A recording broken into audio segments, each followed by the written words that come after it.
Dear students, आज के इस वीडियो लेसन में आपको बताने वाला हूं मैं टू हैव। जी हां, टू हैव के सारे डिटेल यूजेस। अक्सर स्टूडेंट कंफ्यूज होते हैं, सर ये शुड के साथ भी हैव लग जाता है, कभी कभी मस्ट के साथ लग जाता है, कैन के साथ लग जाता है, मे हैव क्या होता है, बहुत सारे कंफ्यूजन होते हैं। आज टू हैव पूरा डिटेल आपको एक्सप्लेन करने जा रहा हूं। बहुत इंटरेस्टिंग वीडियो है। साथ ही इस वीडियो के लास्ट में आपको दूंगा मैं कुछ सेंटेंसेस, और इसी वीडियो के डिस्क्रिप्शन में उन सेंटेंसेस को भी मैं लिख दूंगा हिंदी में, जिनको आपको करना होगा इंग्लिश में।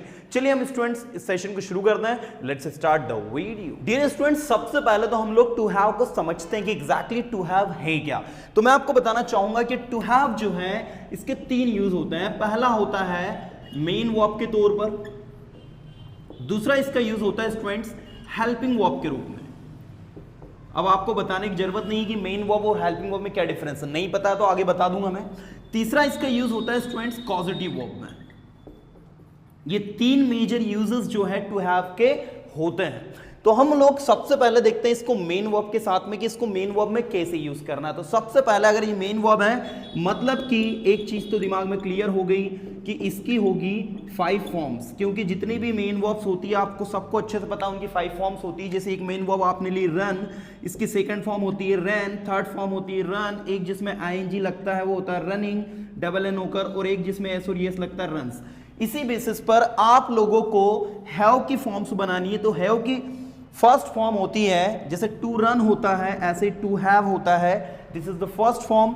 सेकंड फॉर्म हैव की होती है स्टूडेंट्स हैड, थर्ड फॉर्म होती है हैड, एक जिसमें आईएनजी लगता है वो होता है हैविंग, और आपको बता दूं जिसमें एस और एस लगता है, जब इस हैव के साथ में एस लगाते हो तो आपका बनता है हैज, राइट। मतलब कि आपकी जो हैव है इसकी सेकंड फॉर्म जो होती है वो हैड होती है, थर्ड फॉर्म पास्ट पार्टिसिपल में आपको हैड यूज करना होता है, आईएनजी फॉर्म हैविंग होती है और हैज होता है।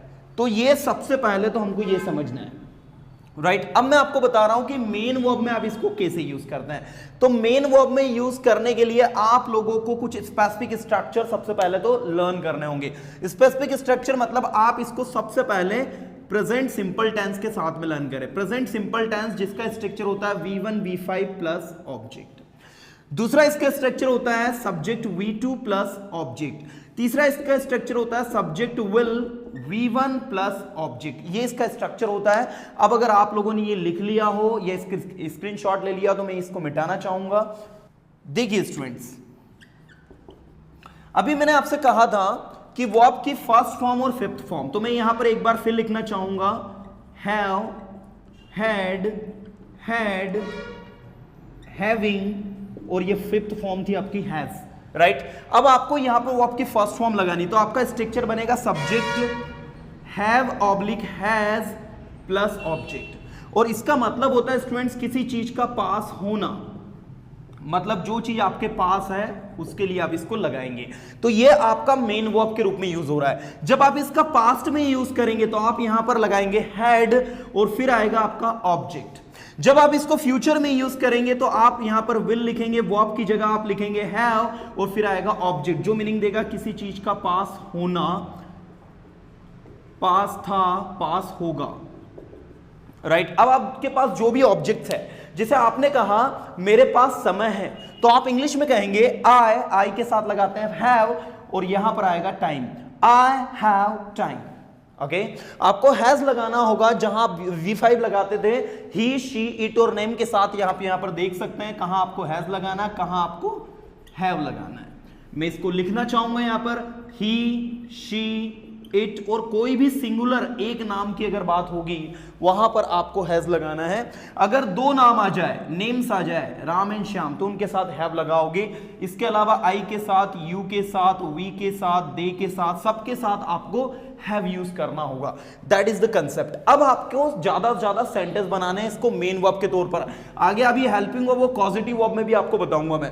देखिए मेन वर्ब की अगर हम लोग बात करें तो मेन वर्ब में मैंने आपको टेंसेस में, ये जो टेंस है आपका सिंपल टेंस है, ठीक है, जिसे हम इंडेफिनाइट भी कहते हैं। इस इंडेफिनेट के थ्रू मैंने आपको बताया कि सब्जेक्ट V1 V5 की जगह आपने हैव और हैज को लगाया और ऑब्जेक्ट लगाया। अब आपको पता है कि अगर इसको नेगेटिव करना है तो इसमें डू डज नॉट लगेगा, इसमें डिड नॉट लगेगा, इसमें विल के बाद नॉट लगाते हैं हम। इंटरगेटिव करना है तो डू डज आपका आगे आ जाएगा। ऑलरेडी टेंस में बहुत अच्छे से पढ़ा चुका हूं, अब मैं सिर्फ आपको करवाऊंगा प्रैक्टिस। आप में से जो न्यू लर्नर है, जो कि चैनल पर नए हैं और जिनको अभी पता ही नहीं है कि हो क्या रहा है, तो आपको बता दूं कि आपको इतना लोड नहीं लेना है। अभी आपको टेंस नहीं आते, कोई गल नहीं, आप सिंपली बोलेंगे मेरे साथ, जो सेंटेंस में हिंदी बोल रहा हूं उसको आपको इंग्लिश में करना है। मैंने कहा उसके पास सब कुछ है, उसके मतलब ही या शी। अगर लड़का है तो ही, लड़की है तो शी। लड़का है तो उसके पास सब कुछ है तो ही हैज एवरीथिंग। अब आप हिंदी में ये तो कह नहीं सकते हो कि वह के पास सब कुछ है। आप कहोगे सर उसके के लिए भी ही लगेगा। जी हाँ, उसके के लिए भी ही लगेगा, क्योंकि आप हिंदी में इस तरीके से तो कह नहीं सकते ना कि वह के पास पेन है, तो वह के का हो जाएगा उसके। उसके पास पेन है तो ही हैज अ पेन। उसके पास कार है, ही हैज अ कार। इसके अलावा कुछ ऐसी चीजें जो हमारे पास होती हैं सामने वाले के पास है, जैसे मैंने कहा उसके 4 कान है, 1-2 कान नहीं है भाई, उसके 4 कान है तो ही हैज 4 ईयर्स। उसकी 4 आंखें, he has 4 eyes। उसकी 3 आंखें, he has 3 eyes। you know, तो जो भी चीज किसी के पास है उसके साथ आप ये लगाएंगे। जैसे एक हाउसवाइफ है, उसने कहा मेरे 2 बच्चे हैं, तो इंग्लिश में कहेंगी I have 2 kids, I have 2 children, right? इस तरीके से वो बोल सकती है। या वो कहेगी मेरे 2 बेटे हैं, I have 2 sons। मेरी एक बेटी और 2 बेटे हैं तो I have a daughter and 2 sons। कुछ इस तरीके से वो अपना बताएगी। चलिए, इसी तरीके से पास्ट में हम लोग अगर इसकी बात करें तो जो चीज आपके पास थी, जैसे आपने कहा कल मेरे पास समय था, तो आप इंग्लिश में कहेंगे I had time yesterday, right? तो यहां पर ये जो had है स्टूडेंट्स, ये सेकंड फॉर्म है, V2 है किसका? have का, राइट? ये आपका V1 है, ये V2 है, ये V3 है, ये V4 है और ये V5 है। जनरली वर्ब की 3 फॉर्म होती है, लेकिन एक ING फॉर्म और एक एस और ईएस वाली फॉर्म भी हम लोग लर्न करते हैं। चलिए, ऐसे ही मैं आपको आगे लेकर चलता हूं। जैसे मैंने कहा कि मेरे पास समय होगा तो इंग्लिश में बनेगा I will have time, और नहीं होगा समय तो आप सबको अच्छे से पता है सिंपल फ्यूचर टेंस में नॉट लगता है, I will not have time। अगर आप इसको नेगेटिव करते हैं, जैसे आपने कहा मेरे पास समय था, I had time, मेरे पास समय नहीं था, तो स्टूडेंट्स इसको नेगेटिव करने पर याद रखना आपको डिड नॉट लगाना है, और डिड नॉट लगने के बाद वो आपकी फर्स्ट फॉर्म लगेगी, मतलब हैव आएगा, फिर आएगा ऑब्जेक्ट। तो जब आप कहेंगे कि मेरे पास समय नहीं था तो आप इंग्लिश में कहेंगे I did not have time। मेरे पास कार नहीं थी, I did not have car। मेरे पास बाइक नहीं थी, I did not have bike। मेरे पास कुछ नहीं था, तो कुछ नहीं को बोलते हैं nothing, तो I had nothing। मेरे पास कुछ नहीं था, I had nothing। इसी तरीके से मेरे पास सब कुछ था, तो सब कुछ को बोलते हैं everything। I के साथ have, I have everything। Okay, और मेरे पास कुछ नहीं, मेरे पास सब कुछ है, सॉरी, I have everything। और मेरे पास कुछ नहीं है तो I के साथ have और यहां आ जाएगा nothing। I have nothing, that's all। सो उम्मीद करता हूं डियर स्टूडेंट्स कि पहला मेन वर्ब के तौर पर इसका यूज आपको समझ में आया होगा। अब मैं मेन वर्ब के तौर पर इसका उपयोग आपको मोडाल्स में भी एक्सप्लेन करता हूं। Let's see. डियर स्टूडेंट्स, ये आपका टू हैव के यूजेस पर बेस्ड फर्स्ट वीडियो है। इसके बाद मैं सेकंड वीडियो आपको एडवांस टू हैव के बारे में एक्सप्लेन करूंगा। चलिए, अभी मैं आपको जो बताने वाला हूं मेन वर्ब के साथ, आप मोडाल्स के साथ इसको कैसे यूज करते हैं, तो आप कुछ इस तरीके से देखिए, subject plus can plus have plus object. जो चीज पास हो सकती है इसके साथ आप इसको यूज करते हैं। जैसे मैंने कहा आपके पास पेन हो सकता है, you can have a pen. अगर आप पॉसिबिलिटी बताएंगे तो यहां में लग जाएगा, you may have a pen. अगर आप कम पॉसिबिलिटी बताएंगे तो आप यहां पर माइट यूज करेंगे कि शायद आपके पास पेन हो सकता है या होगा, so you might have a pen. तो इस तरीके से आप जो है हैव को यहां पर मेन वर्ब के रूप में यूज करते हैं। ये हेल्पिंग वर्ब नहीं है स्टूडेंट्स, ये मेन वर्ब है, राइट? चलिए, इसी बेसिस पर आप देखिए शुड के साथ भी आप इसको यूज करते हैं कि शुड के साथ आप हैव लगा देते हैं प्लस ऑब्जेक्ट। इसका मतलब होगा होना चाहिए, लेकिन क्या होना चाहिए? कोई चीज पास होना चाहिए। जैसे मैंने कहा तुम्हारे पास समय होना चाहिए अगर आप इंग्लिश सीखना चाहते हैं, you should have time if you want to learn English. तुम्हारे पास सब कुछ होना चाहिए, यू शुड हैव एवरीथिंग। तुम्हारे पास एटलीस्ट एक कॉपी और एक पेन तो होना ही चाहिए अगर आप मेरे वीडियोस देख रहे हैं तो। If you are watching my video, you should have at least a copy and pen. You should have at least a copy and pen, मतलब आपके पास कम से कम एक कॉपी और एक पेन तो होना ही चाहिए। तो शुड हैव मतलब पास होना चाहिए। अब आप कहेंगे सर एक और शुड हैव हम लोगों ने पढ़ा है जिसमें शुड हैव का स्ट्रक्चर ये आता है और फिर उसमें V3 और फिर ऑब्जेक्ट लगता है। भाई यहां पर ये जो शुड हैव आ रहा है, इसमें ये जो हैव आ रहा है, ये हेल्पिंग वर्ब के रूप में आ रहा है।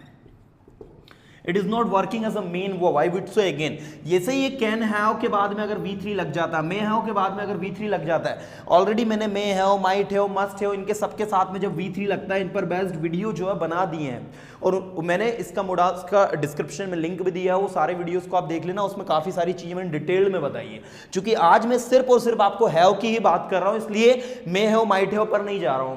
मैं आपको बता रहा हूं कि हैव कैसे यूज होता है, कहां कहां आपको देखा जाता है। तो subject should have V3, subject should have plus object, जो चीज हमारे पास होनी चाहिए, जिसे मैंने कहा तुम्हारे पास समय होना चाहिए, यू शुड हैव टाइम, तुम्हारे पास सब कुछ होना चाहिए, यू शुड हैव एवरीथिंग। तो इस तरीके से आप शुड हैव को यूज करते हैं।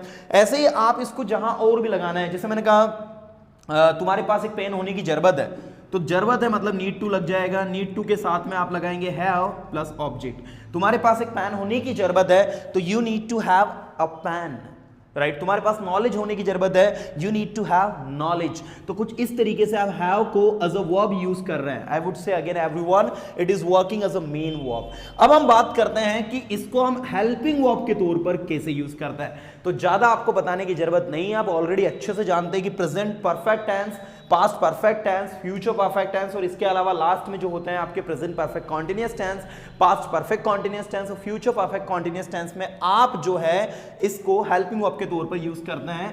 अगर आपको नहीं पता है तो मैं थोड़ा सा बताना चाहूंगा कि आपने देखा होगा हैज़ के बाद में हम लोग क्या यूज करते हैं, V3, हेड के बाद हम लोग क्या यूज करते हैं, V3, और विल हैव के बाद में हम लोग क्या यूज करते हैं, V3। तो आपने इस टेंस में देखा होगा कि आप लोग वर्ब की कौन सी फॉर्म यूज करते हैं, V3 जो है वर्ब की थर्ड फॉर्म जो है यहाँ पर यूज करते हैं और इनका स्ट्रक्चर कुछ इस तरीके से आपका होता है। सो स्टूडेंट्स, यहां पर ये जो है हेल्पिंग वर्ब के रूप में काम कर रहा है। तो ये जो हम लोगों ने अभी पढ़ा ये हेल्पिंग वर्ब है। इसके अलावा आप प्रेजेंट परफेक्ट टेंस का जो स्ट्रक्चर बनाते हैं जिसमें आप लिखते हैं has your been, ing with verb plus object since oblique for plus time, you know, तो इसमें भी ये आपका जो हैज है वो हेल्पिंग वर्ब के रूप में काम कर रहा है। यहां भी हेल्पिंग वर्ब के रूप में काम कर रहा है, यहां भी ये जो है हेल्पिंग वर्ब के रूप में काम कर रहा है। और कुछ स्टूडेंट्स बड़ा सिली और फनी क्वेश्चन करते हैं कि सर विल हैव और विल हैज भी हो सकता है क्या? याद रखिएगा कभी भी विल हैज नहीं होगा भाई, क्योंकि विल के साथ में हमेशा हैव लगेगा। इसीलिए विल के साथ कभी भी हैज नहीं आपको लगा बैठना है। ये मत सोच लेना कि विल हैव IUV के साथ लगा दोगे और विल हैज जो है आप ही शीड नेम के साथ लगा दोगे, ऐसा नहीं होगा। Point to be noted, right.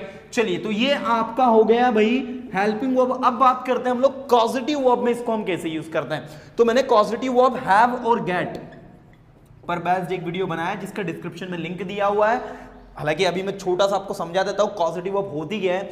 ऐसी वर्ब जो कि सपोर्टिंग वर्ब का काम करती है, जहां पर काम करते नहीं हम किसी से करवाते हैं। लाइक आपने कहा कि मैंने अपने बाल कटवाए। अब देखिए, मैंने अपने बाल कटवाए। अब खुद ने तो आपने काटे नहीं होंगे भाई बाल, ऑब्वियसली आप कहीं सैलून गए होंगे और वहां पर कटवाए होंगे आपने। तो आप जब इसे इंग्लिश में कहेंगे तो आप कहेंगे आई कटवाए हैं। आप प्रेजेंट में बना दो तो 2 बार आ जाएगा तो आपको काफी अच्छा लगेगा। तो I have had my hair cut, या फिर इस हैड की जगह आप यूज कर सकते थे students got. I have got my hair cut, right. तो यहां पर आप हैड भी यूज कर सकते हैं, हैव भी यूज कर सकते हैं। अब आपको बताना चाहूंगा कि ये जो हैव आया है ये आपकी हेल्पिंग वर्ब है स्टूडेंट्स, लेकिन ये जो हेड आया है ये आपकी कॉजेटिव वर्ब है। जहां पर हैव हेयर कट मतलब होता है बाल कटवाना, कट हेयर मतलब होता है बाल काटना,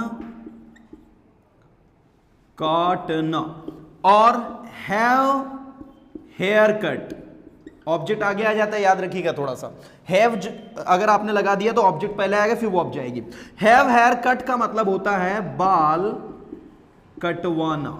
इनके आगे आप टू लगा दो, टू कट हेयर मतलब होता है बाल काटना, टू हैव हेयर कट मतलब होता है बाल कटवाना।